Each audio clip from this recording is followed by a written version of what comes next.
दोस्तों आज की सबसे पहली और बड़ी खबर। झारखंड में दिल्ली की श्रद्धा से भी क्रूर हत्या किए 50 से ज़्यादा टुकड़े।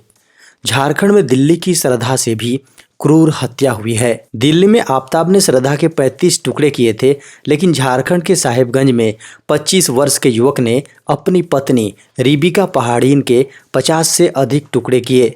हत्या के बाद उसके शव के इलेक्ट्रिक कटर से टुकड़े किए गए। खबरों को माने तो कुछ टुकड़े घर में छिपा दिए, जबकि अन्य टुकड़े मोहल्ले के आसपास सुनसान जगहों पर फेंके गए, जिसे कुत्ते नोच नोच कर खा रहे थे। झारखंड में आज से शुरू हो रहा है विधानसभा का शीतकालीन सत्र। 5वें झारखंड विधानसभा का 10वां सत्र आज से शुरू हो रहा है। यह शीतकालीन सत्र है। 19 दिसंबर से शुरू हो रहा यह शीतकालीन सत्र 23 दिसंबर तक चलेगा।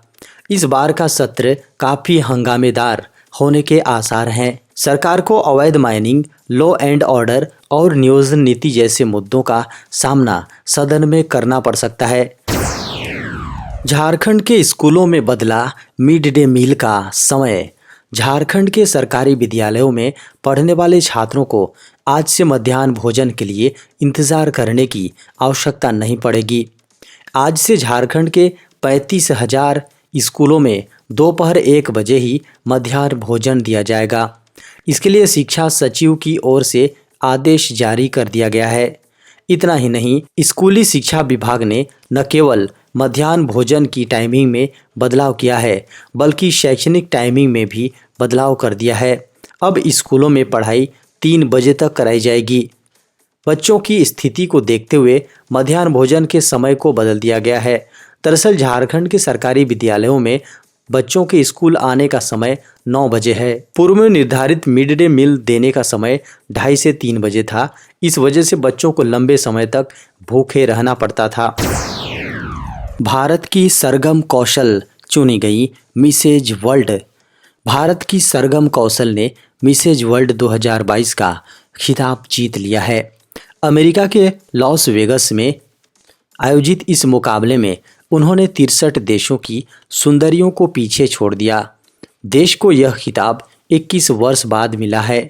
इससे पहले 2001 में भारत की अदिति कोवित्रीकर ने यह खिताब जीता था। सरगम कौशल जम्मू कश्मीर से आती हैं। सरगम कौशल खुद टीचर रही हैं और उन्होंने साहित्य में पीजी किया हुआ है। उनके पति इंडियन नेवी में हैं। मशहूर पोर्न वेबसाइट पोर्नहब का यूट्यूब चैनल हुआ डिलीट।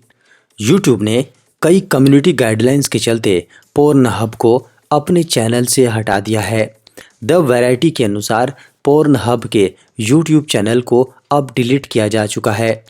पोर्नहब के लगभग 9 लाख सब्सक्राइबर थे। हटाए जाने के पहले खाते से केवल काम के लिए सुरक्षित कंटेंट का प्रचार किया गया था। पोर्नहब ने यूट्यूब पर पोस्ट किए गए वीडियो पर उम्र का प्रतिबंध भी लगाया था। पोर्नहब यूट्यूब पर पोस्ट किए गए वीडियो तक पहुंचने के लिए दर्शकों की आयु वर्ष या उससे अधिक होनी चाहिए। पोर्नोग्राफी साइट ने इन दावों का खंडन किया है कि उसने एडल्ट कंटेंट पोस्ट की है या उससे जुड़ी हैं। यूट्यूब एकमात्र सोशल मीडिया प्लेटफॉर्म नहीं है जिसने पोर्नहब को अपने अकाउंट से हटा दिया है।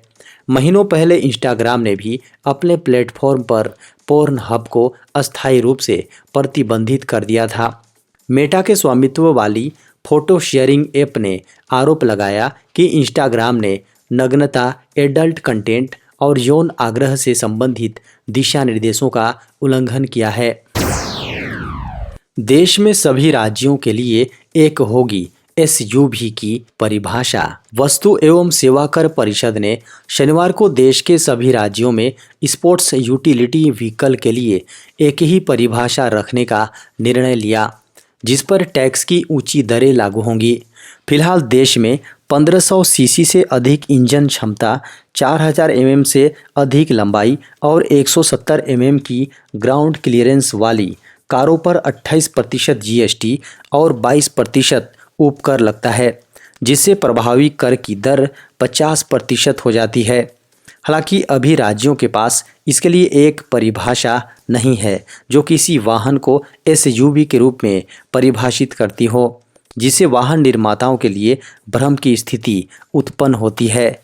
राज्यों के वित्त मंत्रियों और केंद्रीय वित्त मंत्री की अध्यक्षता वाली परिषद ने निर्णय लिया कि एक वाहन को एसयूवी के रूप में अलग करने के लिए इंजन क्षमता, लंबाई और ग्राउंड क्लीयरेंस सहित सभी मानदंडों को पूरी तरह स्पष्ट करना होगा। हाईकोर्ट से नियोजन नीति रद्द होने के बाद परीक्षार्थियों ने कहा, सही नियमावली तैयार करे सरकार। झारखंड की नियोजन नीति को झारखंड उच्च न्यायालय में चुनौती मिलने के बाद इस पर शुक्रवार को अपना फैसला सुनाया। झारखंड उच्च न्यायालय ने नियमावली रद्द कर दी।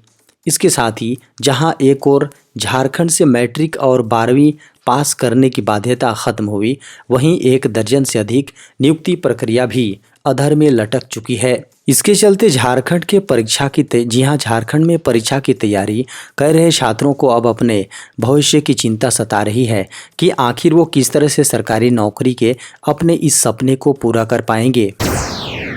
सीएम हेमंत सोरेन ने गृह मंत्री के समक्ष रखी मांग, कहा सेना में आदिवासी रेजिमेंट का हो गठन। केंद्रीय गृह मंत्री अमित शाह की अध्यक्षता में शनिवार को कोलकाता में आयोजित पूर्वी क्षेत्रीय परिषद की बैठक में मुख्यमंत्री हेमंत सोरेन शामिल हुए।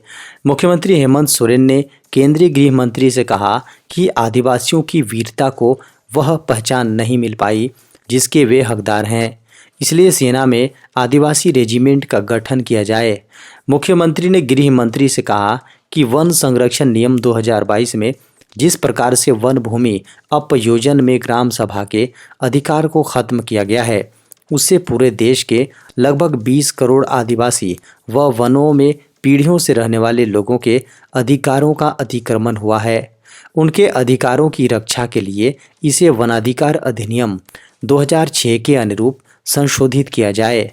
5 हेक्टेयर तक की वन भूमि के अपयोजन के लिए राज्य सरकार द्वारा स्वीकृत किए जाने के पूर्व के प्रावधान को बहाल किया जाए। देश में कोरोना के सामने आए 176 नए मामले। 18 दिसंबर 2022 की सुबह 8 बजे केंद्रीय स्वास्थ्य एवं परिवार कल्याण मंत्रालय द्वारा जारी आंकड़ों के अनुसार देश में 176 नए मामले सामने आए।